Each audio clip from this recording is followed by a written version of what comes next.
Primeiro eu queria Não, falar com você. não. É o quê? Eu jurava que ia ter prova sua. Não está no calendário a avaliação, só que eu adiei a avaliação. Está aqui no CIGAL. Para o dia 16/5, a avaliação ficou para a próxima segunda. Ai, professor, obrigada. Nada. A avaliação realmente estava marcada para hoje, mas ela foi adiada para a próxima segunda-feira. Isso que eu ia exatamente começar a aula comentando com vocês, que é sobre o nosso calendário. Deixa eu abrir um calendário maior aqui, para a gente conversar aqui sobre datas, tá? A gente está aqui no dia 9, a gente não tem atividade assíncrona prevista para eu passar para vocês hoje. A gente tem encontro síncrono dia 11 e aqui a gente finaliza o conteúdo da nossa primeira unidade, que vai até a parte de reações autocatalíticas. Todo o material já está disponível no CIGA, até a parte de reações autocatalíticas, ó, já está aqui. Todo o conteúdo da unidade 1, a unidade 1 acaba aqui, tá? Nessa aula 12 aí do CIGA. E no dia 11 vocês vão receber a última atividade assíncrona da unidade 1, que é para ser entregue no dia 16. Dia 16, vocês recebem a avaliação 1, e ou ela vai ser para ser entregue no dia 18 ou no dia 23. Eu ainda estou construindo a avaliação, então eu ainda não defini exatamente a duração dela por conta desse tamanho, tá? Mas ou vocês vão me entregá-la dia 18 ou dia 23. Vocês vão receber dia 16 para entrega 18 ou 23, a depender do tamanho dela. Então, esse é o nosso cronograma, tá? A avaliação era aqui dia 9, só que por conta da SAEC, etc., eu adiei para o dia 16 e esqueci de avisá-los no encontro que a gente teve na última segunda. Então, eu coloquei aqui apenas no CIGA. Então, não teremos avaliação hoje, não entre em pânico. Com relação a conteúdos, vamos lá, o que é que a gente vai ver na aula de hoje? A gente vai ver a parte de reatores ideais para reações simples, dos reatores contínuos, né? A gente já viu o reator batelada. A gente vai dar uma olhada nos reatores em série paralelo, que é uma aula conjugada com essa daqui, e a parte de análise gráfica que está conjugada com reatores de série paralelo. Vocês vão acabar percebendo que elas são muito uma sequência uma da outra. Por isso que eu estou juntando as três aqui. O que é que vai faltar de conteúdo, então, tá? A gente precisa ver ainda os reatores semibatelados, que estão aqui já, a aula deles disponível, os exemplos, a parte de reatores com reciclo e a parte de reações autocatalíticas. Com isso a gente consegue aí finalizar todo o nosso conteúdo para essa avaliação. Então, esse é o nosso cronograma e essa a nossa distribuição de aulas, tá? Com relação ao cronograma, gente, alguma dúvida? A avaliação ficou para o dia 16, então, na próxima segunda. Eu vou passar a avaliação para vocês dia 16 e a entrega será 18 ou 23. Eu ainda vou definir isso. Na próxima segunda eu aviso a vocês. Tranquilo, gente? Tranquilo. Iniciar o conteúdo, então, tá? Hoje, nessa parte da aula C, a gente vai conversar sobre os reatores ideais para reações simples, tá? Iniciando essa definição dos reatores contínuos, né? A gente já viu a parte dos reatores batelados no nosso último encontro síncrono. A primeira coisa que a gente precisa definir são alguns conceitos, tá? Esses conceitos dizem respeito basicamente ao tempo espacial. O tempo espacial, ele é o análogo do tempo de reação para os reatores contínuos, tá? No reator batelado, a gente tem o tempo de reação, que é o tempo que a mistura reacional permanece no seu reator, sofrendo a reação química, né? E o tempo espacial e a velocidade espacial, que é um pouco menos utilizado, eles são medidas, né, que servem de forma apropriada para representar essa variável de tempo em reatores contínuos. O tempo espacial ele é definido como o inverso da velocidade espacial e ele tem a definição teórica de ser o tempo necessário para processar um volume de alimentação correspondente a um volume de reator medido em condições específicas. Isso aqui é muito importante, tá? Se a gente altera as condições de temperatura e pressão na qual a medida é tomada, a gente altera o tempo espacial porque a gente altera as propriedades de vazão do fluido. Então, esse medidas em condições específicas é essencial para o entendimento do que é o tempo espacial. O tempo espacial, por sua vez, possui unidades de tempo. A velocidade espacial é definida como o inverso do tempo espacial e ela é dita como o número de volumes de reator que foram alimentados em condições especificadas e que pode ser tratados em uma determinada unidade de tempo. A sua unidade em grandeza, né, é de tempo a menos 1, claramente por ser o inverso do tempo espacial. A gente costuma dizer que uma velocidade espacial de um determinado número, nesse caso aqui eu usei um exemplo de 5 horas a menos 1, significa que 5 volumes do seu reator contínuo, em condições específicas de temperatura e pressão, estão sendo alimentadas a cada hora no seu reator. Em um tempo espacial de 2 minutos, significa dizer que a cada 2 minutos, um volume de alimentação correspondente a um volume do reator, em condições especificadas, está sendo tratado pelo reator. Então, essas são as definições teóricas, né, de tempo espacial e velocidade espacial. De posse dessas informações, a gente precisa correlacionar, né, esse tempo espacial com grandezas que a gente consiga mensurar de forma mais simples e mais direta. Até essas grandezas elas foram surgindo ao longo do desenvolvimento da pesquisa com reatores químicos, e para o tempo espacial, né, ele foi definido inicialmente como sendo a concentração inicial vezes o volume dividido por uma taxa molar de alimentação, que seria uma variação da quantidade de mols que está fluindo, escoando no seu vaso por unidades de tempo. Tá? Isso aqui foi desenvolvido, claro, por meio de uma análise dimensional do tempo espacial.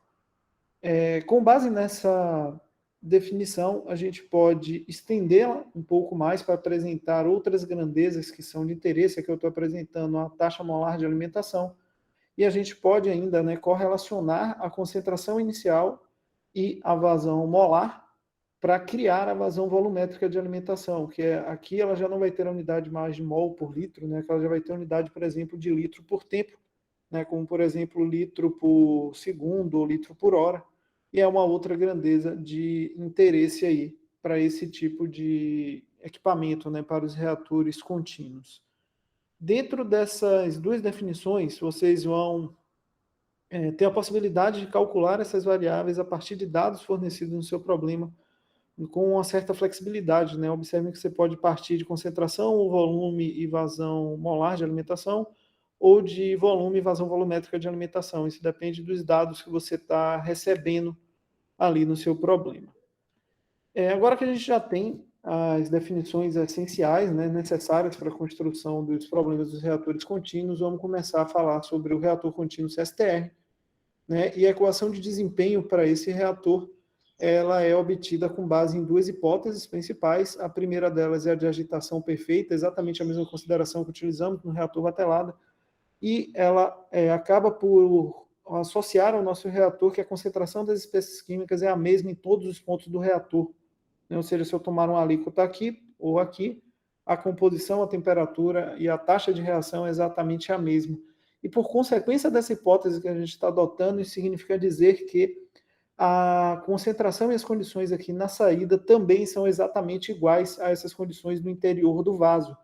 E isso significa dizer, por sua vez, que a mistura reacional que está sendo alimentada aqui com a concentração, a conversão e uma vazão molar aqui do componente A diferentes, ela, ao entrar no seu reator, ela assume essa composição que é a composição de saída. Isso aqui não é essencialmente verdade, tá? Isso é uma consideração, e essa consideração possibilita simplificar os cálculos aplicados nos reatores continuamente agitados. Tá? Essa é a consideração que traz, por exemplo, a não variabilidade de composição ao longo do tempo ou ao longo de posição dentro desse reator.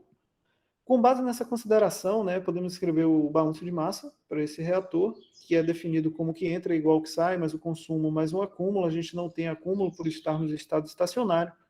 A entrada para esse reator é um FA0 que multiplica o menos XA, que é o próprio FA0, porque a gente não tem conversão no início. A saída vai ser um FA, que é dado por FA0 que multiplica 1 menos XA, e aqui sim a gente já tem uma conversão, porque efetivamente já reagiu. E a taxa é dada por menos RA vezes o volume.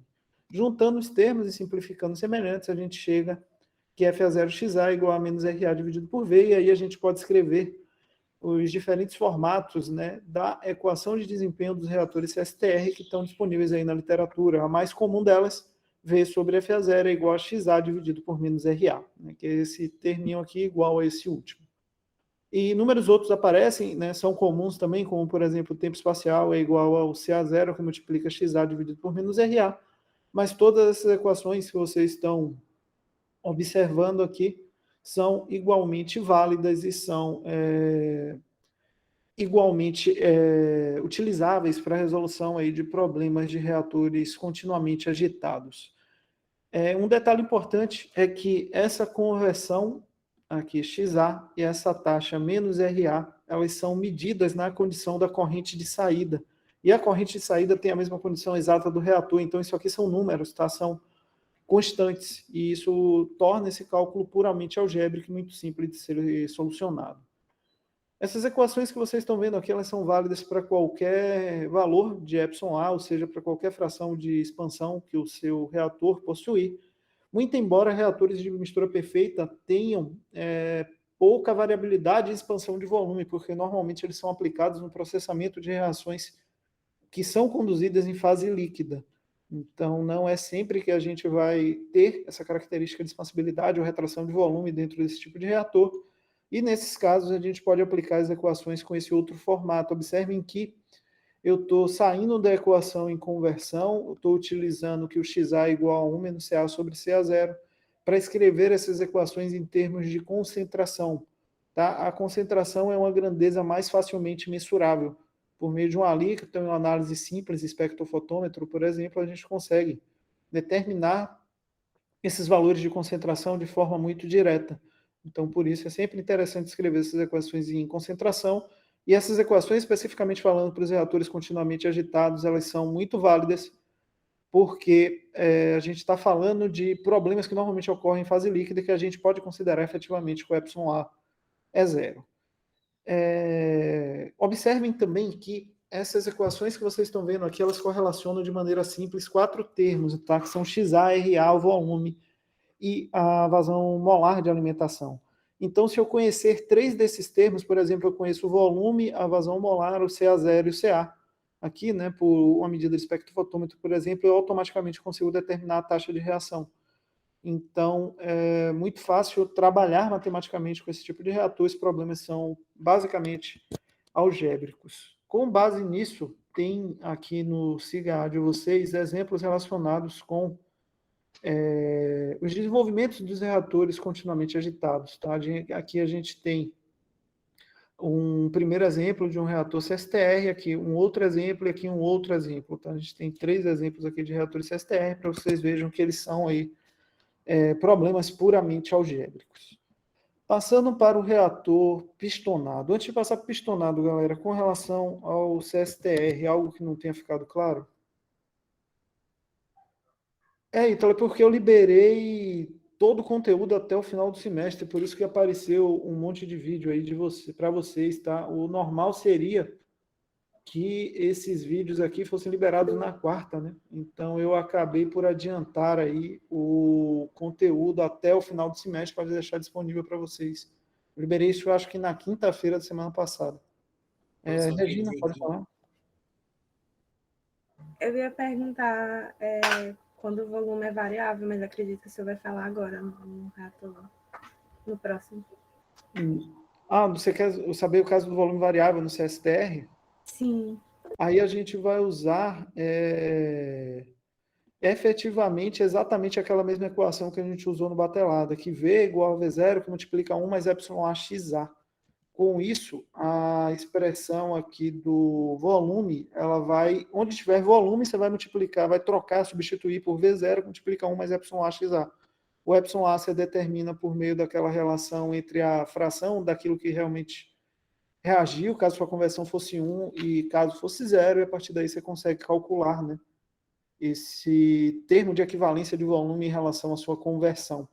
Então, não tem diferença em relação ao que a gente teria no batelada, tá? É basicamente o mesmo equacionamento, só que aqui, no batelada, a gente ainda encontra algumas aplicações de fase gasosa, que é ainda mais raro, tá? Vai diminuindo essa proporcionalidade. O que é gasoso normalmente está sendo tratado aqui em reatores do tipo pistonado. Então, ou a gente vai ter sistema bifásico com gás e líquido, ou a gente vai ter sistema monofásico, só líquido e só gás. Se for só líquido, normalmente vai ser tratado no CSTR, se for contínuo. Se for só gás, vai ser tratado em um PFR, se for gasoso. Luana pediu um novo calendário de provas. O calendário ele continua o mesmo, Luana, só adiei a P1, tá? a data da P2 e da P3 ela continua sem alteração. Pelas minhas contas, é plenamente possível fazer isso.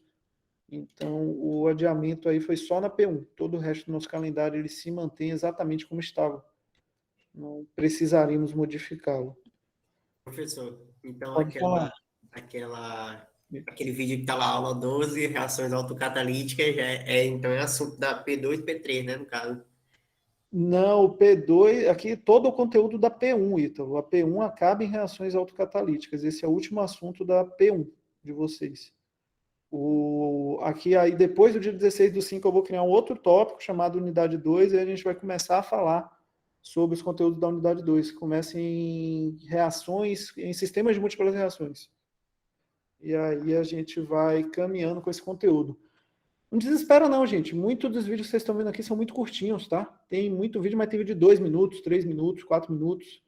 Os vídeos não são muito longos, não. Eles são, em sua maioria, bem curtos. Tá? É porque eles estão bem quebradinhos ali o conteúdo. Não tem nada muito extenso, muito longo aqui, não. Continuando o nosso conteúdo, vou passar para o reator pistonado, então, galera. O que é que acontece no pistonado? A gente tem uma alimentação composta por uma concentração inicial, uma vazão molar de alimentação, com conversão inicial igual a zero e uma vazão volumétrica de alimentação V0. Essa mistura é passada, né, escoada aqui através de um tubo, e ao passar aqui por elementos de volume de controle que eu estou chamando de DV, dentro desse tubo, essa corrente, né, essa vazão molar, ela sofre uma modificação de FA para um FA mais DFA, e de XA para um XA mais DXA. A somatória, né, de todas as contribuições de todos os elementos de volume de controle DV resulta na modificação final total desse reator tubular que a gente está vendo aqui, levando a nossa mistura reacional de CA0 para CAF, de FA0 para FAF, de XA0 para XAF, de V0 para VF. Isso aqui é a nossa faixa de reação, e é importante compreender que esse elemento de volume de controle diferencial DV é responsável por ocasionar uma mudança no nosso sistema de controle em conversão que tem proporcionalidade também infinitesimal, que a gente está chamando aqui de DXA. Quando a gente fala em reatores do tipo pistonado, a gente pode escrever o balanço de massa dele com base em dois equacionamentos que são plenamente equivalentes, mas que são resolvíveis de forma diferente, tá? Eu vou apresentar aqui inicialmente o equacionamento que a gente consegue resolver de forma analítica, que a gente consegue resolver numericamente, por exemplo, empregando aí correlações simples, tá? Que tem lá no fundo dos livros, a gente consegue usar aquelas correlações de integração numérica e resolver esse tipo de problema. E depois eu vou partir para um outro equacionamento que está aqui apresentado para vocês, que tem grande validade para as reações em fase gasosa. E esse equacionamento ele vai ser especificamente útil, principalmente na unidade 2 da disciplina. Todos os problemas da unidade 2 a gente vai solucionar com esse equacionamento. Por quê? Porque ele possibilita que a gente correlacione a taxa de reação com a constante cinética, né, considerando os efeitos de proporcionalidade com o volume, e a partir daí a gente consegue ter um modelo mais simples de resolução numérica utilizando métodos numéricos, como, por exemplo, o método de Range-Kutta, que é o que a gente faz lá com o auxílio do MATLAB. Então, a gente tem esse equacionamento aqui que é útil, e temos também esse segundo equacionamento que está aqui apresentado, que tem uma solução algébrica mais simples, que também tem a sua utilidade aí em resolução de diferentes problemas. Então, o fato de saber qual você vai usar, né, quando é que você vai usar qual. Por exemplo, eu me deparei com um problema similar a esse aqui, ó, que é de desempenho aqui de um sistema de microreatores. Aqui ele já me solicita na questão o equacionamento para reagentes e produtos, então automaticamente eu já vou precisar resolver um sistema de equações diferenciais. Então, se eu for resolver esse problema com esse equacionamento aqui, eu vou ter mais problema, vou ter mais trabalho, tá? Porque eu vou ter que resolver 3 equações analiticamente, a solução de uma não vai resolver o meu problema. Então, é muito mais sábio eu já começar a resolver a partir desse equacionamento diferencial usando o método numérico empregado no MATLAB, por meio de uma resolução do sistema de equações diferenciais, para a partir daí, por exemplo, conseguir chegar nesse resultado final aqui, entendendo o comportamento da conversão, entendendo o comportamento aqui das conversões, das concentrações dos compostos envolvidos no meu problema, em função do volume do reator. Então, é uma solução mais simples e mais direta, tá? Então, é muito importante que vocês tenham pleno conhecimento dos dois caminhos de solução. Como eu disse, eles são equivalentes desde que resolvidos de forma correta. Cada um tem sua vantagem aí para a resolução de um determinado tipo de problema. Então, fiquem atentos a isso aí quando vocês forem construir aí o problema de vocês, tá? Que vocês forem correlacionar o conjunto de dados que vocês possuem. Primeiro vamos passar para o balanço de massa, depois eu entro em algumas outras especificidades. Vocês vão ver que os reatores do tipo tubular são aqueles que apresentam mais variabilidade aí dentro de construção de problemas, tá? O balanço ele é escrito exatamente da mesma forma do reator contínuo, a gente está desconsiderando o efeito de acúmulo, pois estamos assumindo estado estacionário, então o que entra é igual ao que sai mais o consumo. A entrada de ar, como a gente pode ver aqui eu estou considerando a contribuição do elemento de volume de controle diferencial DV, o que está entrando é um FA, o que está saindo desse elemento de volume de controle é um FA mais DFA, e o que está sendo modificado ali, né, pela taxa é um menos RA multiplicado pela contribuição do elemento de volume de controle diferencial DV. A gente pode juntar esses termos, e aqui a primeira relação que a gente precisa, né, é escrever esse DFA de alguma forma. Eu preciso compreender como esse DFA acontece no meu sistema. Para isso, eu vou assumir que FA é igual a FA0, que multiplica 1 menos XA, e vou aplicar diferencial nos dois lados da equação.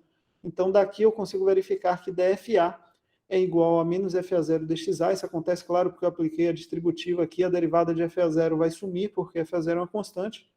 Então, eu consigo substituir esse termo de menos FA0 dXA aqui, e com base nisso chegar na equação de desempenho comumente aplicável aí para os reatores do tipo tubular, que seria FA0 dXA igual a menos RA vezes dV. Como vocês podem ver, né, essa equação ela está levando em consideração ali uma seção transversal do nosso reator, que possui volume diferencial dV. Ela pode ser integrada considerando a contribuição de todo o reator, desde que a gente não tenha variabilidade de espessura desse reator, ou seja, que esse reator não engorde aqui por algum motivo ao longo do tubo. Acreditem, isso pode acontecer em aplicações industriais, mas se o reator tiver um volume aqui uniforme ao longo de todo o seu comprimento, essa equação pode ser empregada e integrada sem maiores problemas, tá? Outro detalhe que a gente precisa ter é que a taxa molar de alimentação deve permanecer constante, e para isso a gente precisa assumir que esse reator não acontece com uma queda de pressão. E isso é verdade para os casos aí, principalmente onde a gente não tenha reatores do tipo de leito fixo. Então, essa equação funciona muito bem desde que o reator seja aí de leito vazio, né, que não seja um reator de leito fixo. Essa equação normalmente ela é agrupada, né, a gente junta os termos aqui mais semelhantes, então ela vai virar uma integral de zero ao volume final de dV dividido por FA0, que é igual à integral que vai de 0 a XAF de dXA dividido por menos RA. O volume dividido por FA0, então aqui eu estou assumindo que o FA0 é constante, tirei ele da integral, integrei de zero ao volume final, ficou o volume total, vai ser igual ao tempo espacial dividido por CA0, que é igual ao integral de 0 a XAF de dXA dividido por menos RA.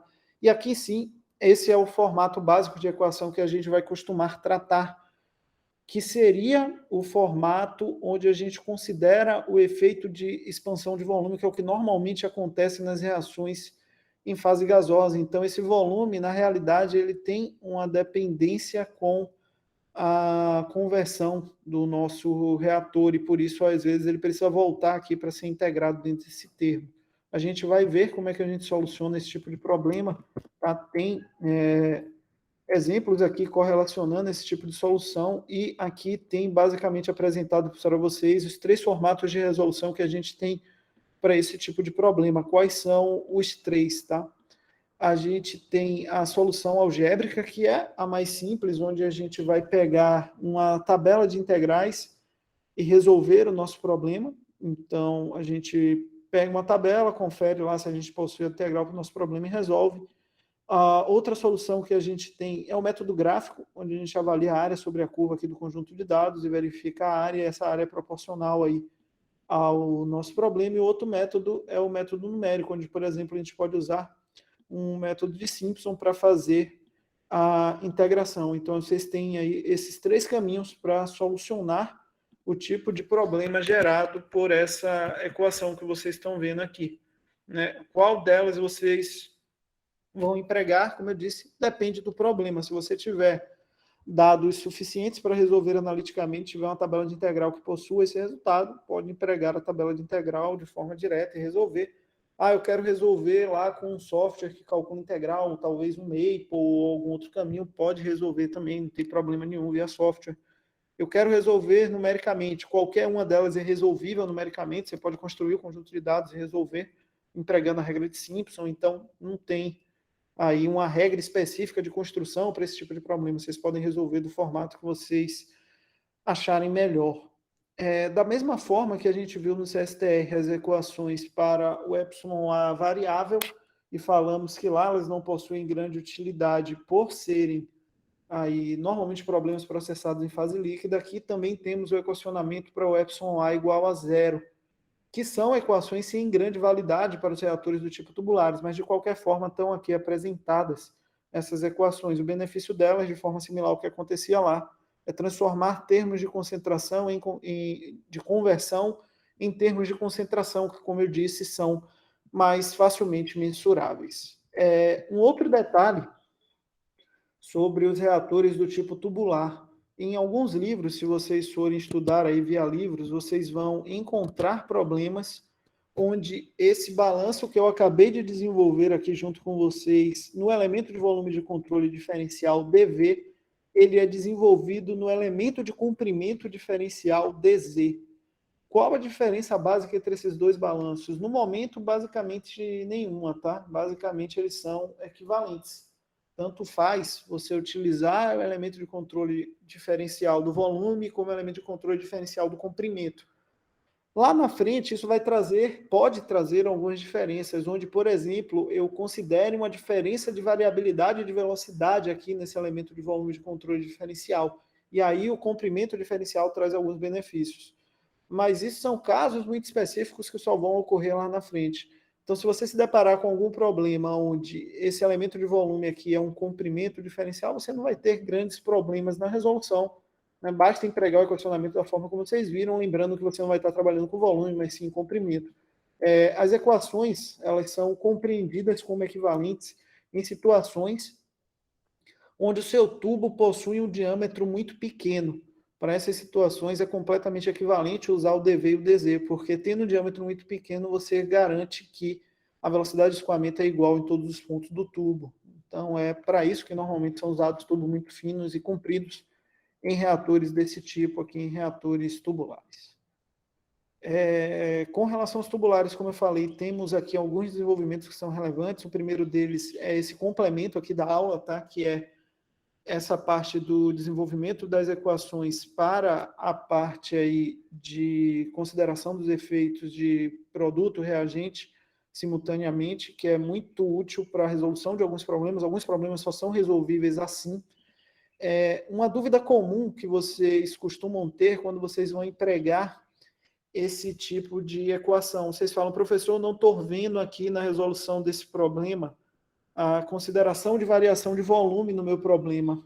É porque ela está considerada aqui a partir da equação do gás ideal. Então, todos os problemas que a gente for resolver por esse caminho aqui na disciplina, eu estou considerando que o sistema segue a equação do gás ideal, recomendo que vocês façam o mesmo.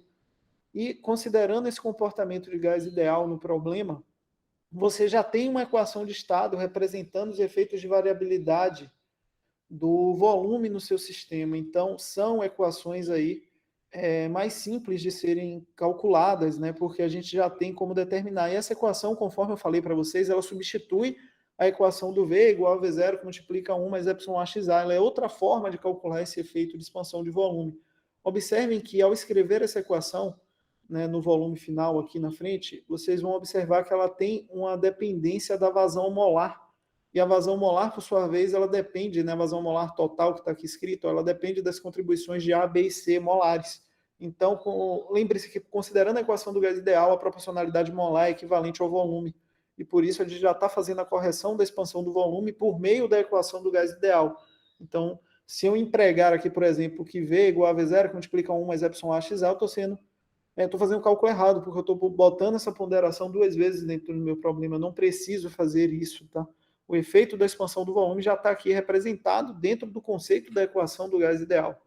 Então, a partir daí, a gente consegue solucionar esse tipo de problema. Observem que o equacionamento, como eu disse, as resoluções são equivalentes, né? Eu vou chegar em resultados muito parecidos se eu empregar as duas de formas adequadas, só que os caminhos são um pouquinho diferentes, né? Por exemplo, se eu empregar aqui uma equação de estado, eu vou ter um resultado mais preciso para os sistemas onde efetivamente eu precisar de uma equação de estado para o cálculo. Então, temos essa variabilidade aí do problema dentro da nossa estrutura de cálculo, né? Um adendo breve aqui na nossa aula, né? Só para a gente comentar qual seria a complexidade da inclusão de uma equação de estado dentro desse tipo de problema.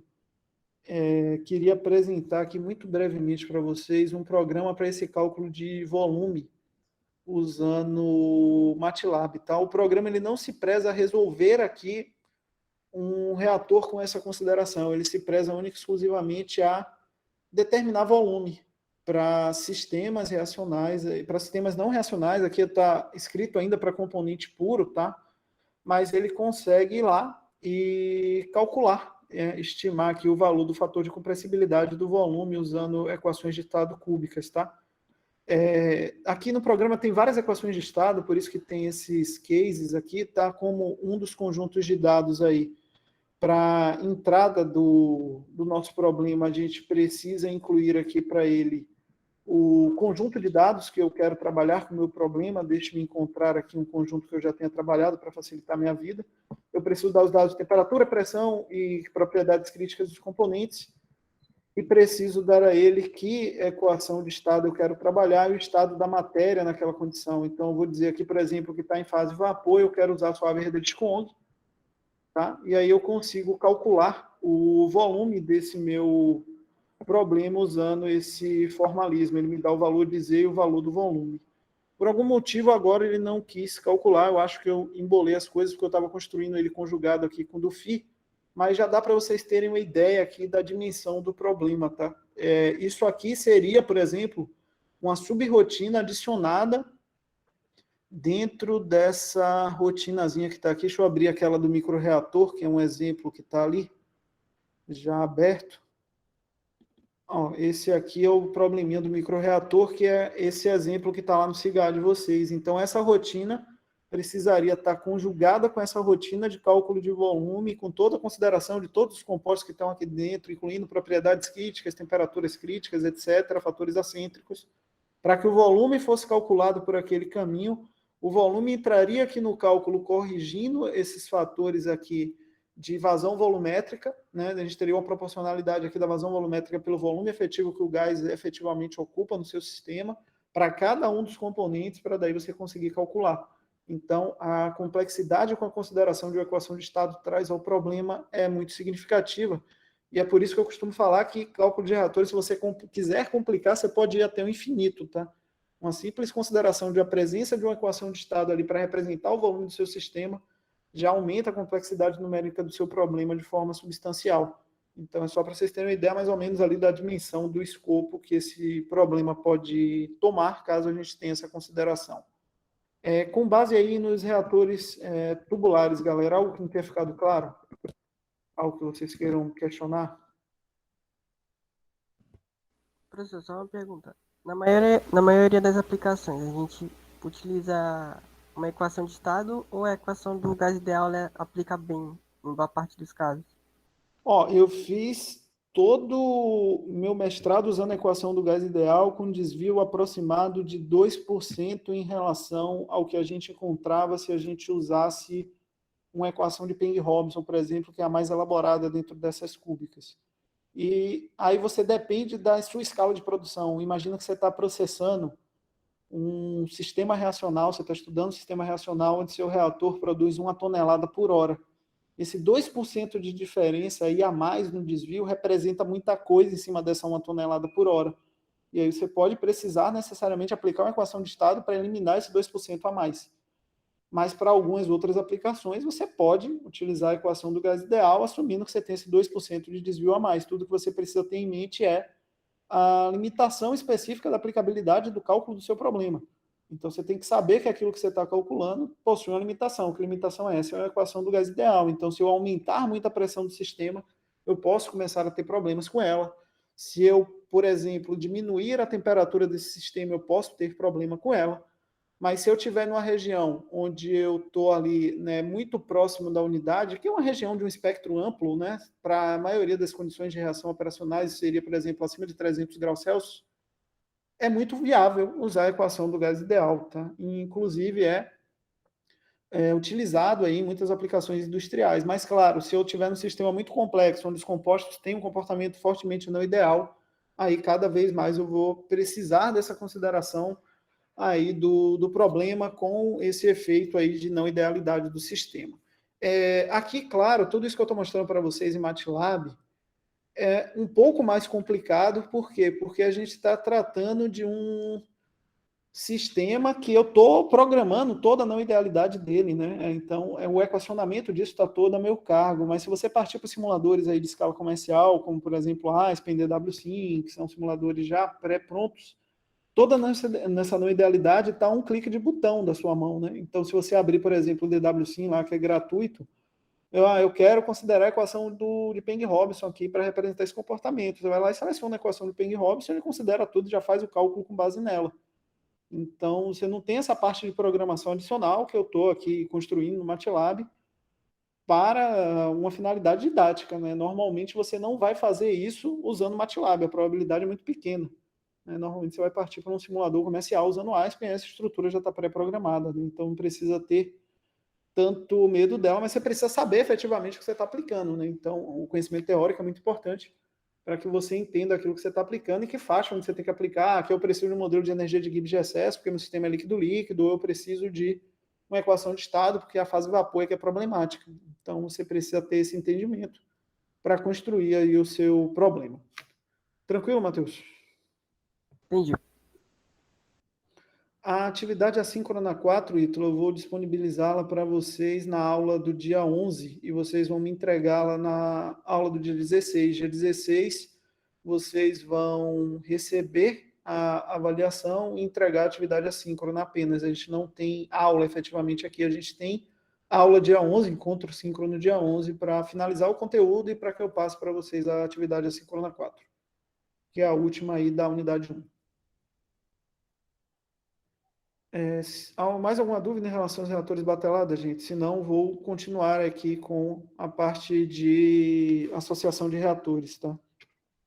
Quando a gente fala de associação de reatores, a gente está falando de uma aplicação, principalmente quando a gente pensa em juntar reatores tubulares e reatores CSTRs, é muito mais uma aplicação didática do que uma aplicação prática. Mas são problemas que aparecem recorrentemente aí nos livros que vocês vão se deparar, tá? Muito embora eu conheça apenas uma aplicação prática real da indústria que usa uma associação entre um reator tubular e um reator CSTR, que é na indústria de polimerização. Quando a gente for falar de reações de polimerização aqui na disciplina, que é na nossa próxima unidade, eu vou dedicar um tempo a comentar essa associação aqui em série do tipo tubular e CSTR, tá bom? Mas não é uma associação muito comum.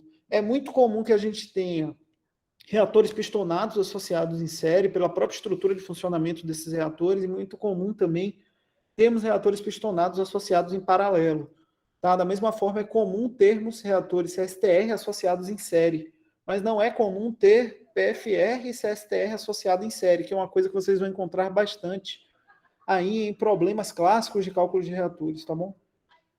O primeiro caso que a gente vai discutir aqui são os reatores pistonados do tipo associação série e associação paralelo. Primeiro a gente vai considerar os reatores pistonados associados em série e a contribuição disso, o próprio equacionamento dos reatores pistonados em série, né, já traz a resposta para a gente vai ter um comportamento plenamente equivalente ao que a gente teria se a gente tivesse um reator pistonado único com o volume total dado pela soma dos N reatores pistonados associados em série. Então, a contribuição numérica daqui é um somatório, né, um integral, então somar as partes dos volumes ou considerar o volume todo, obviamente, vai nos levar ao mesmo resultado, ao mesmo caminho. Né? Então, o que se diz é que o volume de um reator único seria igual a esse volume total de todas as unidades individuais, desde que a unidade de alimentação seja distribuída aí de forma equivalente entre eles. Se eu tiver uma associação em paralelo, o que eu tenho que me preocupar é que todos os reatores possuam a mesma dimensão de comprimento e recebam a mesma carga de alimentação distribuída entre eles. Dessa forma, a saída desses reatores pistonados, obviamente, vai possuir a mesma composição de saída, ou se eles possuírem volumes diferentes, que eles recebam uma carga distribuída de forma proporcional, que é o caso que a gente vai discutir aqui agora. Imaginem que eu tenho uma linha, que eu estou chamando aqui de braço D, e nessa linha do braço D eu tenho um reator tubular de 50 litros em série com um reator tubular de 30 litros. E eu tenho outra linha, que é o braço E, onde eu tenho um único reator que tem um volume total de 40 litros e também um reator tubular. Essa associação aqui, obviamente, ela é a mesma coisa de eu considerar um reator único de 80 litros. Então, eu tenho um braço D que tem a capacidade aqui de 80 litros e um braço E que tem uma capacidade de 40 litros. Obviamente, o braço D tem o dobro de capacidade de processamento de volume de mistura reacional do que o braço E.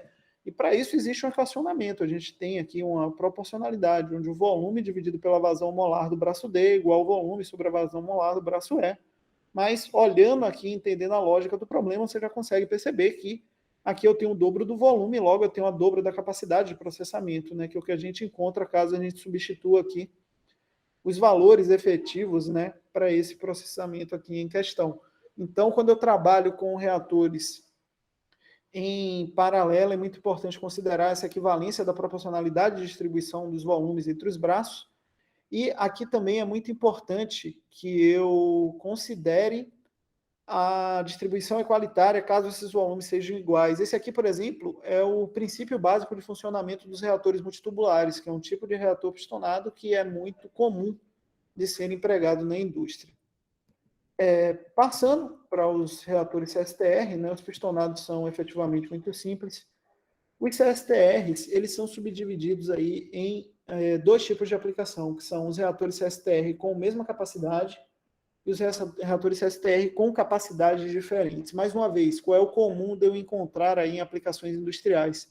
Necessariamente os de mesma capacidade. Por quê? Porque quando uma indústria pensa em planejar um reator para um determinado processo químico, o que ela paga por projeto é a dimensão.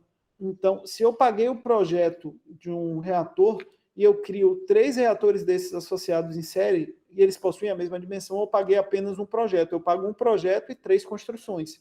Se eu quiser que esses reatores, por algum motivo, tenham tamanhos diferentes, eu vou pagar, além da construção dos 3 reatores, o projeto dos 3 reatores. O que é que inclui esse projeto? Todo o sistema de agitação, o sistema das chicanas internas, o sistema de dimensionamento e estrutura desse reator para que ele se sustente. Então, quando a gente fala em projeto, efetivamente, né, é muito melhor trabalhar com um projeto único que possua aí os reatores com a mesma capacidade. Então, a nível industrial, é muito mais comum encontrar isso do que capacidade diferente.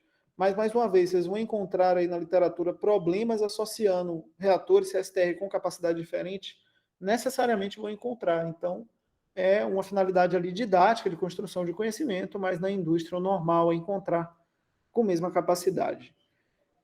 Aqui, a gente tem que ter uma ideia de que, pela própria definição teórica que a gente acabou de ver na estrutura dos reatores continuamente agitados, a gente assume que nesses reatores a concentração do reagente ela cai imediatamente a um valor mais baixo quando a mistura reacional é alimentada no reator. Ou seja, se eu associar vários desses reatores em série, o que eu estou criando é um gradiente progressivo de concentração de reagente à medida que a nossa mistura avança dentro dessa cadeia de reatores associados em série. Essa diminuição gradual de concentração, ela sugere para a gente que, à medida que a quantidade de reatores continuamente agitados aumenta nessa cadeia, o comportamento do nosso sistema ele vai tender ao comportamento de um reator tubular. Né? Ou seja, à medida que eu for aumentando a quantidade de CSTRs, a contribuição dele vai ser cada vez menor, e a proporcionalidade que eu vou chegar é que eu tenho um comportamento aqui de declínio contínuo, muito similar ao declínio contínuo que observamos no tratamento dos reatores tubulares. É dito na literatura que, quando temos 30 reatores CSTR associados em série, é plenamente equivalente usar esses 30 reatores em série ou utilizar um reator tubular para processar essa reação. Essa equivalência diz respeito à proporcionalidade de volume desses reatores em relação ao volume do reator tubular. Obviamente que não vamos encontrar na indústria nunca 30 reatores CSTR associados em série. O comum da gente ver é 3, no máximo 4 ali. Esse é o limite, normalmente, aí, desses processos em escala industrial. Outro detalhe que eu queria comentar com vocês, as cascatas de reatores, normalmente vocês vão encontrar no livro representada como esse formato aqui, ó, onde os reatores estão bonitinhos associados em série, né? Aqui você tem essa mistura saindo, você bombeia ela para outro reator e assim vai. Mas na indústria é bem comum encontrar essas cascatas projetadas aqui em estrutura vertical.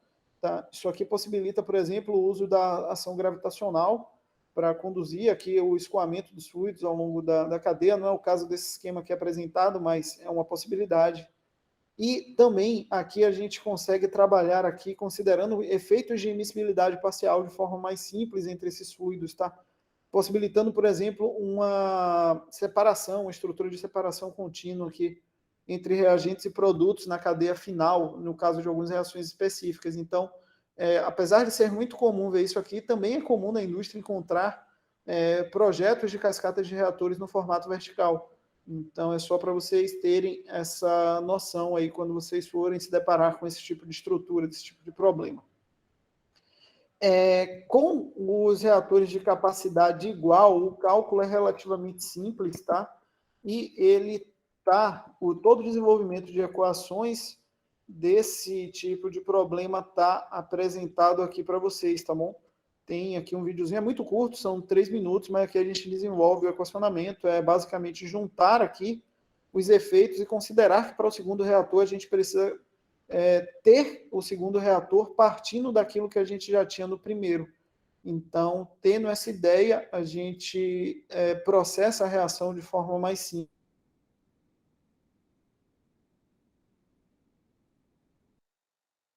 A zero, sendo alimentada, esse reator leva o meu sistema a ter uma concentração CA1.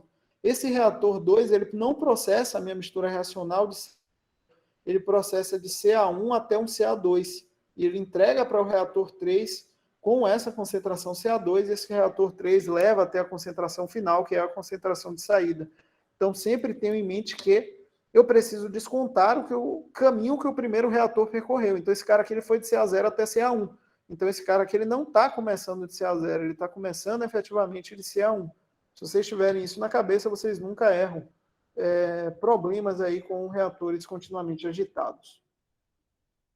Pensando em reatores com capacidade diferente, né? Tem muito problema relacionando isso, muito embora não seja comum encontrar na indústria, e por isso a gente precisa comentar. Aqui a ordem já vai começar a influenciar, né? Vocês precisam ter em mente onde é que eu vou colocar o reator de maior dimensão, onde é que eu vou colocar o reator de menor dimensão. Existem algumas diferenças.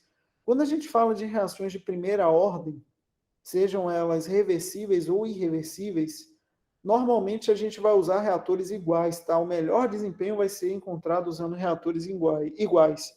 Se eu tiver reações com ordem de reação maior do que 1, normalmente eu devo utilizar o reator menor antes do reator maior. Por quê? Porque aí eu vou concentrar o meu sistema, né? Eu vou usar o reator de maior volume na região de menor taxa de reação. E para reações que têm ordem entre 0 e 1, eu devo começar com o reator maior e depois colocar o menor. Isso aqui também é exatamente com o mesmo princípio, de usar o reator maior na região de menor taxa de reação. Na grande maioria dos casos, se vocês forem calcular, vocês vão perceber que essa variação é muito pequena, né? Vocês vão ver, por exemplo, que você vai estar saindo de 79% de conversão em um caso para 81% de conversão na outra condição, né? Trocando a ordem dos volumes aí maior e menor. E o recomendável mesmo é que vocês usem reatores de volumes iguais, tá? É muito importante vocês saiam daqui com isso na cabeça. É muito contrassensual usar reatores de volumes diferentes, principalmente por dois motivos. O primeiro é a questão do projeto que eu comentei com vocês, e o segundo é a questão de toda a mudança hidrodinâmica que esses reatores possuem. Então, os efeitos de taxa, os efeitos de mistura, vão ser todos diferentes, basicamente sem nenhuma efeito adicional muito interessante para o seu sistema. Então, é sempre recomendado usar reatores com volumes iguais. Quando a gente fala aí em reatores aplicados em paralelo, todos eles estando operando na mesma temperatura e com a mesma conversão de entrada e saída, o volume de um único reator vai ser igual ao volume de todos os reatores somados. Isso é válido para qualquer tipo de situação que a gente estiver trabalhando, né? Então, os reatores CSTR em paralelo, eles são muito simples também de serem entendidos.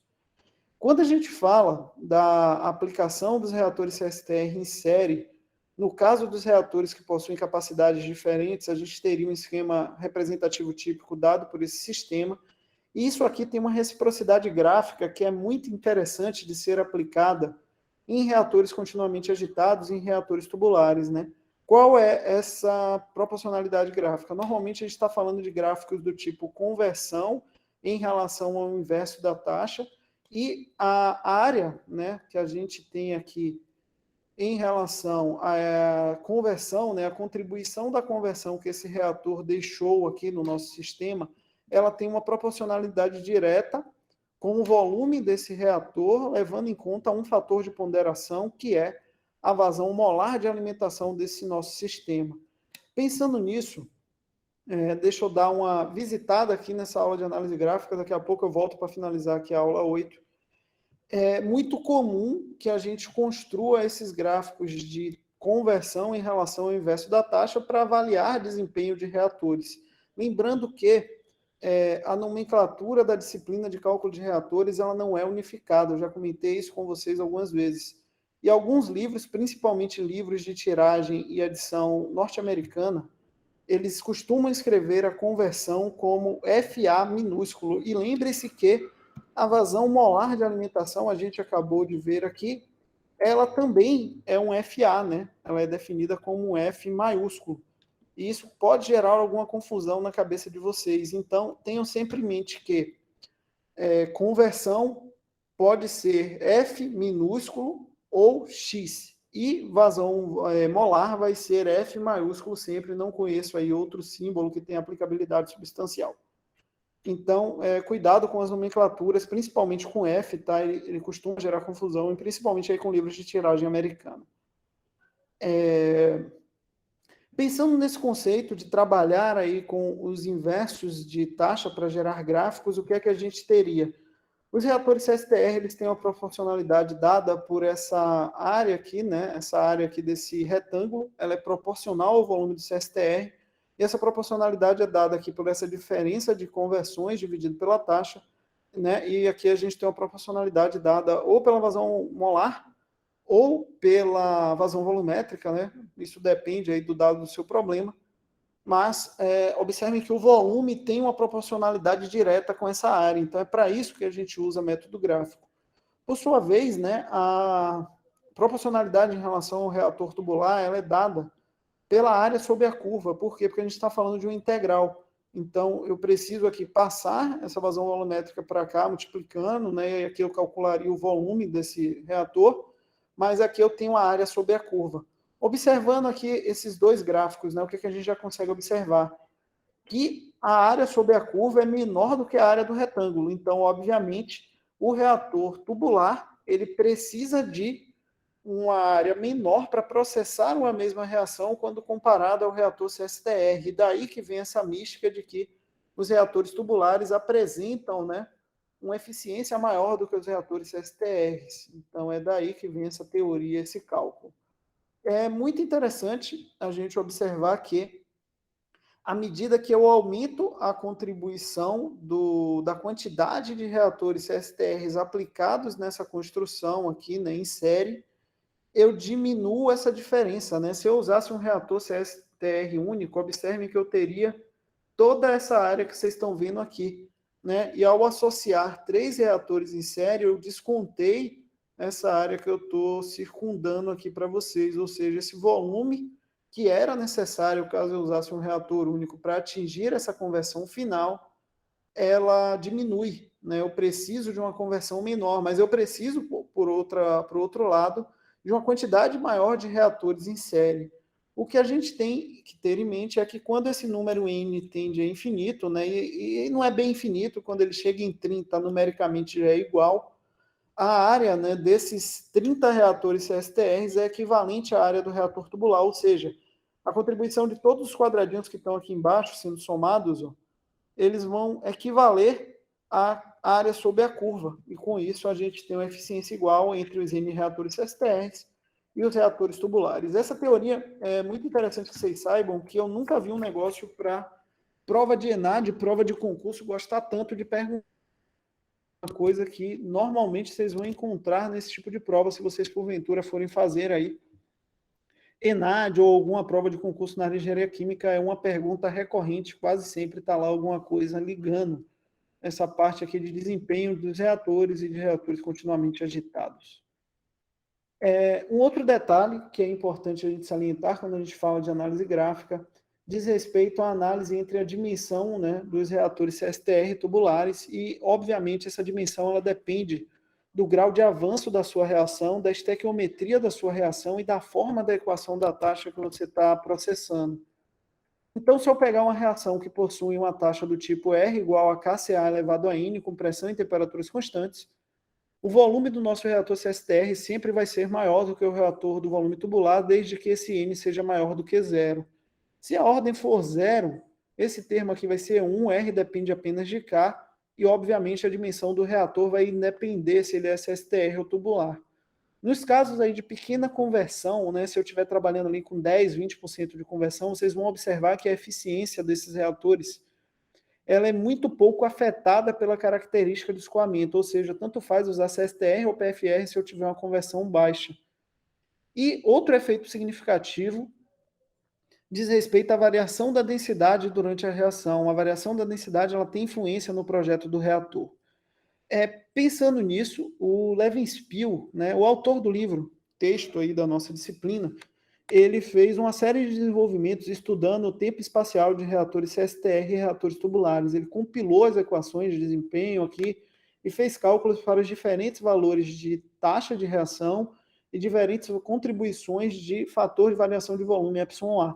E com isso ele construiu esse gráfico, que é um gráfico muito famoso, chamado gráfico de Levenspiel, que compara o desempenho entre os reatores tubulares e CSTR processando a mesma reação.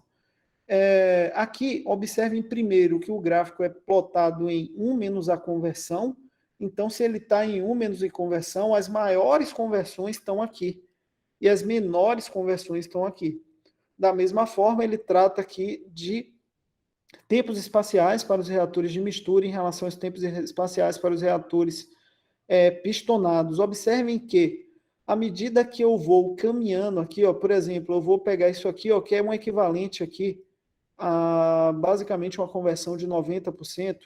Observem que para essa reação aqui em específico, que é uma reação de εA0 com ordem 1, eu preciso de um reator pistonado que possui mais ou menos ali 4 a 5 vezes o volume do reator tubular para processar a mesma reação.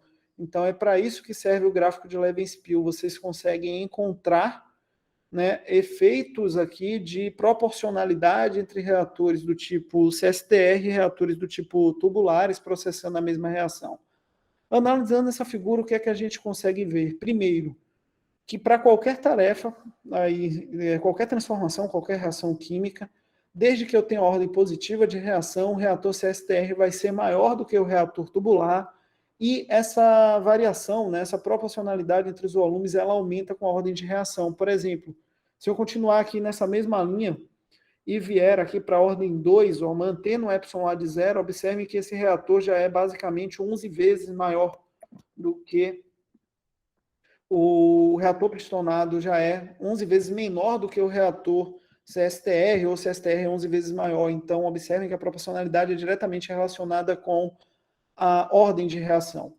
Quando essa conversão ela é pequena, observem que o desempenho é muito pouco afetado pelo tipo de escoamento. O que é que isso significa dizer? Se eu estou trabalhando com uma conversão pequena, eu estou nessa região aqui, ó, e aqui está muito próximo de 1, tá vendo? Então, pouco faz esse efeito, tá? O efeito é muito pouco significativo aí para essa região de baixa conversão. Um outro efeito é a variação da densidade. A variação da densidade ela afeta o nosso projeto. Vocês podem observar aqui o que é a variação da densidade nesse gráfico. São essas linhas pontilhadas. Por exemplo, isso aqui é uma reação de ordem 2 com epsilon A0.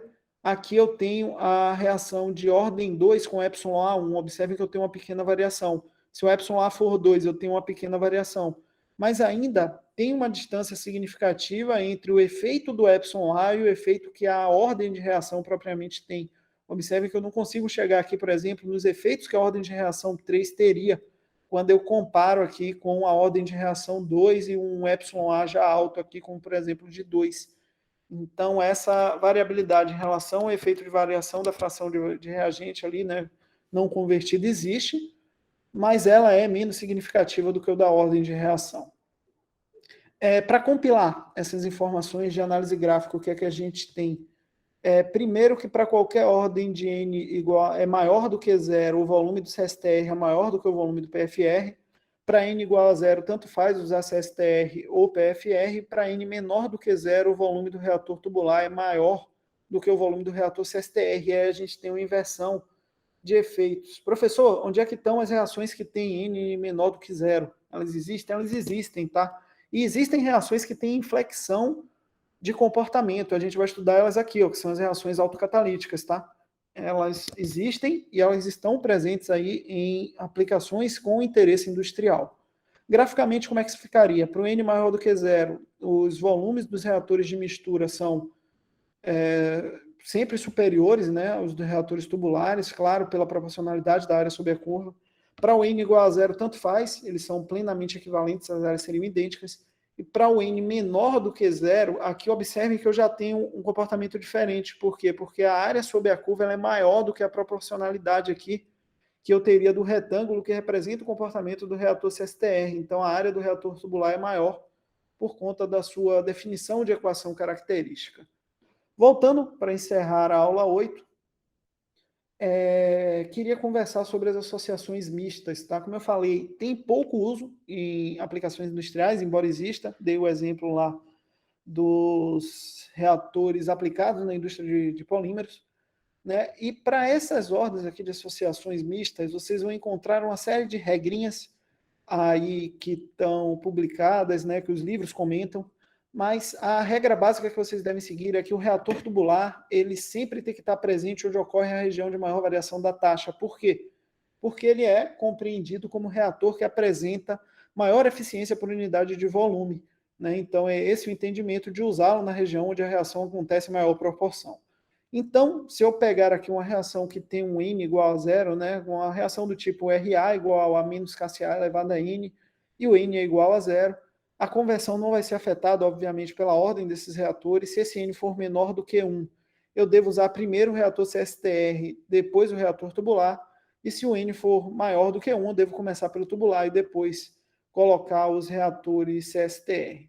Nos casos onde N é igual a 1, o que é que acontece? Tanto faz usar um CSTR primeiro ou o PFR primeiro, não vai ter aí eficiência e equivalência. Como é que ficaria isso em termos gráficos e como é que ficaria isso em termos de equacionamento, né? Vamos imaginar que a gente tem um CSTR, esse CSTR leva a alimentação para um reator tubular, o reator tubular leva para outro reator CSTR. Isso aqui é até um exemplo do livro do Fogler, né, no capítulo 5 lá dele.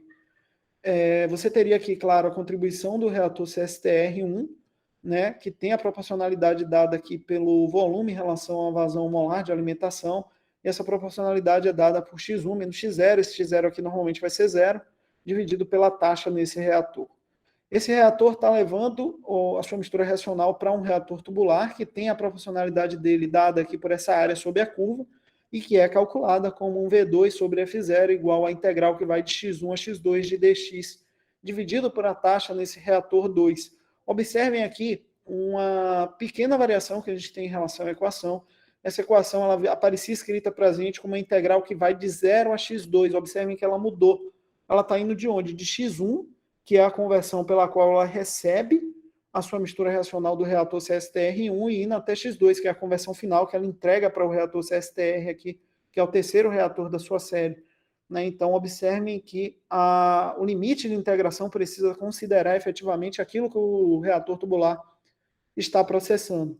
E, por fim, chegamos no último reator, que seria aqui um V3 sobre F0, né? Seria toda essa área aqui, ó, correspondendo à contribuição desse último reator CSTR, e ele vai indo do X3, né, porque é a conversão final que ele vai entregar o nosso produto, só que ele recebe com um X2, então a gente precisa considerar esse delta, né, essa variação efetiva aqui, e a taxa dele correspondente, que é uma taxa aqui do tipo menos R3. Então é assim que a gente processaria em equacionamento e graficamente os reatores contínuos, né, associados em série. Aqui a gente tem mais um exemplo que inicia com um reator tubular, então a gente tem a contribuição da área desse reator, passa a alimentar um reator CSTR de menor dimensão, e aqui a gente tem a contribuição da área desse reator, e por fim, chegamos no último reator dessa série, né, finalizando toda a contribuição geral dele aqui com a proporcionalidade da área sobre o volume aqui desse reator. E isso finda, pessoal, o conteúdo aí de associação mista e de análise gráfica, que, como eu falei, eles são muito interligados, tá? Por isso que eu gosto de juntar essas duas aulas para a gente dialogar, porque os assuntos são mais ou menos simultâneos ali, eles vão trocando informações. Com isso, a gente finaliza esse conteúdo até a parte de associações em série. A gente falta aqui ver de conteúdo, né, o que a gente tem dessa parte de associação mista. Aqui tem um exemplozinho correlacionando os reatores PFR e CSTR em série, para que vocês vejam a influência da ordem. Aqui tem uma análise que eu desenvolvi aqui junto com o site da Wolfram. Não sei se vocês conhecem esse site, se já ouviram falar, mas é um site muito interessante porque ele tem diferentes aplicações para diferentes áreas em estrutura gráfica pré-pronta que permite que a gente avalie, nesse caso aqui, ó, ele está comparando o desempenho de reatores tubulares com o desempenho de reatores CSTR em séries para uma dada reação. E a gente consegue ver o efeito de ir aumentando a presença de reatores em série para entender, né, essa diminuição dessa discrepância entre os volumes dos reatores. São vários exemplos que eles têm programados lá, sempre com essa interface gráfica aqui variável, onde você consegue ver aqui, né, uma programaçãozinha em Visual Basic bem interessante. E tem várias coisas de diferentes áreas, tá? Tem aplicações aqui de reatores, de bioengenharia, de termodinâmica. É esse aí mesmo, Caio. É o Wolfram Alpha. Você consegue entrar na internet e olhar. Tem compiladores para isso, tá? Eu não lembro se eu tenho aqui o compilador, deixa eu dar uma olhada. Tem alguns compiladores aqui, ó. Eu tenho ele instalado aqui, o Wolfram Player, que permite que você baixe essas aplicações e as utilize, inclusive mexa no Visual Basic dele para modificar algumas coisinhas e caracterizar melhor as interações, tá? Então, é um site bem legal, fica aí a dica para quem não conhece. E algumas vezes aqui na disciplina eu vou usar o Wolfram para mostrar algumas coisas diferentes para vocês, tá ok? Então, é uma aplicação aí final. Para finalizar o nosso conteúdo de aula, né, o que é que falta apenas? Na aula que vem, na aula de quarta, a gente vai conversar sobre os reatores semi-batelados, seu balanço e alguns exemplos. Vamos ver os reatores com resíduo de ciclo e alguns exemplos. E a parte de reações autocatalíticas, que é a parte final aí de desenvolvimento de conteúdo nessa unidade 1 da gente. Vou parar a gravação aqui e abrir para as dúvidas de vocês, então.